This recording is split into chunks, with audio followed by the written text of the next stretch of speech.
Assalamualaikum warahmatullahi wabarakatuh. Selamat pagi anak-anak hebat. Hari ini kita akan belajar subtema 3. Nah, sebelumnya kita akan membahas topik yang pertama, yaitu PPKN. Nah, anak-anak, apakah ada yang tahu keragaman di Indonesia itu apa aja ya? Nah, keragaman di Indonesia terdiri dari keragaman bahasa, agama, suku, dan masih banyak lagi. Nah, karena kita memiliki banyak perbedaan, oleh karena itu kita harus saling menghargai. Nah, gini contohnya, Nak. Ternyata di lingkungan sekolah, di lingkungan masyarakat, dan di lingkungan bernegara pun kita harus saling menghargai. Contohnya ya, Nak, di lingkungan sekolah nih. Misalnya anak-anak baru mendiskusikan ketua kelas, siapa ya yang cocok jadi ketua kelas, terus tiba-tiba ada yang pengennya usis jadi ketua kelas, ada yang pengen Dimas jadi itu ya ketua kelasnya. Nah, anak-anak kan berdebat tuh di situ. Nah, yang patut kita lakukan adalah saling menghargai. Nah, dalam bernegara, kita itu sepatutnya saling menghargai satu sama lain. Contohnya, misalnya anak-anak itu baru jalan-jalan ke Bali. Nah, di Bali anak-anak ketemu orang Papua. Apa yang anak-anak lakukan? Apakah anak-anak akan kayak melihat jenis gitu ya? Ih, siapa dia? Jangan kayak gitu, Nak. Jangan. Yang benar adalah kita tetap menghargai, kita tetap senyum, kita ramah kepada semua orang. Seperti itu ya, Nak. Boleh memutuskannya dengan musyawarah. Kalau di lingkungan masyarakat nih, contohnya misalnya ada tetangganya teman-teman yang punya karakteristik yang berbeda. Misalnya, oh dia tuh orangnya cuek nih, terus us itu orangnya sangat ramah banget. Nah, kita tuh nggak boleh membeda-bedakan. Ya us sama dia sama-sama manusia, sama-sama berteman sama semua orang. Jadi kita tidak boleh saling membedakan. Misalnya lagi juga gini, misalnya teman kita itu ternyata baru di depan rumah, yang kita lakukan apa ketika kita lewat? Ya kita menyapa, Nak. Menyapa itu sebagai salah satu cara kita untuk menghargai orang lain. Nah, yang ketiga, dalam bernegara kita itu sepatutnya saling menghargai satu sama lain. Contohnya, misalnya anak-anak itu baru jalan-jalan ke Bali. Nah, di Bali anak-anak ketemu orang Papua. Apa yang anak-anak lakukan? Apakah anak-anak akan kayak melihat jenis gitu ya? Ih, siapa dia? Jangan kayak gitu, Nak. Jangan. Yang benar adalah kita tetap menghargai, kita tetap senyum, kita ramah kepada semua orang. Seperti itu ya, Nak. Anak-anak di Indonesia, terutama di tempatnya US itu banyak banget organisasi, Nak. Seperti organisasi kepemudaan, RT, PKK, dan lain-lain.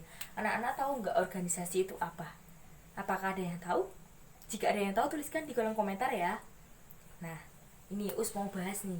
Organisasi adalah sekelumpulan orang-orang yang memiliki tujuan yang sama. Nah, di sini jadi karena keberagaman yang ada tadi, Nak, kita disatukan dalam suatu organisasi demi mencapai apa? Mencapai tujuan yang sama, seperti itu. Banyak banget contoh organisasi yang di lingkungan kita tadi ya. Organisasi yang berada di wilayah sekolah apa aja ya, Nak? Itu ada pramuka, kemudian ada apa lagi? Ada OSIS, kemudian ada apa lagi? Masih banyak ya? Masih banyak. Kalau organisasi di desa banyak ya.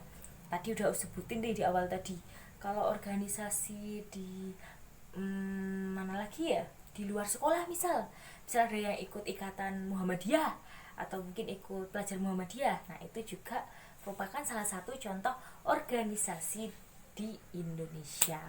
Nah, di dalam organisasi ini anak-anak bisa mengembangkan apa yang anak-anak punya. Misalnya nih, US itu suka ngomong nih di depan umum. Nah, makanya US ikut organisasi. Nah, di organisasi US itu sering dijadikan apa? Dijadikan MC atau pembawa acara. Karena Us sering diajak menjadi pembawa acara, lama-lama kemampuan Us, hobi Us akan mulai terangkat atau mulai mulai berkembang ya. Yang awalnya mungkin nggak bisa nge-MC, lama-lama semakin handal nge-MC-nya. Itu salah satu manfaat berorganisasi. Sebenarnya masih banyak lagi ya manfaat yang dapat kita dapatkan. Nah, anak-anak bisa pelajari atau cari di sumber-sumber informasi di sekitar kita ya, atau mungkin anak-anak bisa tanya ke keluarga, ke saudara. Anak-anak, dari pelajaran organisasi tadi kita kan udah belajar banyak nih. Ternyata organisasi itu bermanfaat banget ya buat kita ya. Nah, di sini nak, kita itu bisa tahu bahwa ketika kita bekerja bersama-sama dengan kita bekerja sendirian, maka manfaatnya dan rasanya itu lebih enak ketika kita mengerjakan bersama-sama. Contohnya, misalnya kita mau mengambil keputusan, apakah enak jika kita mengambil keputusan sendiri? Misalnya bingung, wah ini dana ininya harus tak kasih kemana ya, tak pikir sendiri, susah ya kayaknya nyesainnya. Beda kalau ketika kita di organisasi, kita bareng teman-teman yang memiliki latar belakang berbeda, yang mereka itu punya banyak pengalaman. Ketika kita tanya, dim ini gimana ya caranya, nah pasti nanti kita menemukan banyak solusi. Oleh karena itu ada banyak banget manfaat kerjasama. Apa aja tuh? Apa aja ayo? Nah, ini nak, yang pertama apa? Pekerjaan yang berat itu akan terasa ringan, jelas itu. Yang kedua, mempererat persaudaraan, jelas. Terus yang ketiga apalagi ya? Mungkin mendekatkan yang jauh dan yang pasti yang dulu jarang komunikasi, ketika di organisasi kita bisa saling kerjasama, bisa saling komunikasi, bisa lebih intens.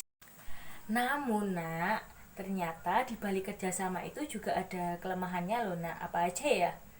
Yang pertama, ketika kita mengambil keputusan, kemungkinan akan berlarut-larut. Kenapa kok bisa berlarut-larut ya, Us? Ini jawabannya. Jadi, ketika kita mengambil keputusan, kita akan mendiskusikan dengan teman-teman yang lain. Ketika teman-teman yang lain tidak sepakat, maka kita harus mencari jawaban yang lain atau solusi yang lain. Oleh karena itu, keputusan tidak dapat langsung diputuskan pada saat itu juga. Seringnya seperti itu, nak. Nah, selain itu, selain itu juga ternyata tidak semua anggota organisasi itu juga dapat berkontribusi. Karena apa? Di balik suatu organisasi atau mungkin kita kerjasama dengan orang lain, tidak semua orang itu aktif. Pasti ada orang yang pasif. Nah, hebat. Akhirnya kita sudah sampai di akhir pembelajaran mengenai apa? Mengenai PPKN. Tadi ada keragaman, cara menghargai keragaman, dan juga organisasi. Nah, semoga ilmunya bermanfaat ya anak-anak. Tetap semangat belajarnya. Jangan lupa untuk yang hadir pada pertemuan kali ini, absen di bawah ini ya, dengan menuliskan nama dan nomor absen. Terima kasih. Sampai ketemu lagi nak.